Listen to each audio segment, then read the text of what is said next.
এখানে আপনার আরো আছে, নৌকায় মাছ ধরতেছে, তো দেখেন এখান থেকে কিন্তু উন্দুয়ে বের হতে, মানে মাথাটা নিচে বের হতে হয়।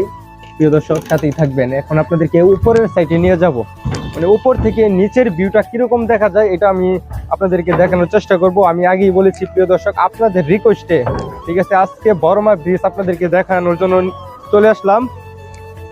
আজান দিতেছে, যাই হোক আজানের জন্য কথা বলা যাবে না। তো আমি একটা কথাই বলতে চাই আপনাদের জন্য, মানে ইনজুরি ঠ্যাং নিয়ে, আপনারা জানেন আমি ডান পা নিয়ে হাঁটতে পারি না। তো যাই হোক কষ্ট করে যেহেতু চলে এসেছি, আর অবশ্যই অবশ্যই ভিডিওটি শেষ পর্যন্ত দেখবেন। এন্ড আপনাদেরকে অনুরোধ করব আজকের এই ভিডিওটি সবাই শেয়ার করে দিবেন, যাতে করে অনেক ভাইরা দেখতে পারে। চ্যানেলে যদি নতুন দর্শক হয়ে থাকেন তাহলে চ্যানেলটা সাবস্ক্রাইব করে রাখবেন। তো চলেন উপরে যাওয়া যাক, লেটস গো। এই গাইস চলে এলাম, আপনাদেরকে নিচে থেকে উপরে নিয়ে আসলাম।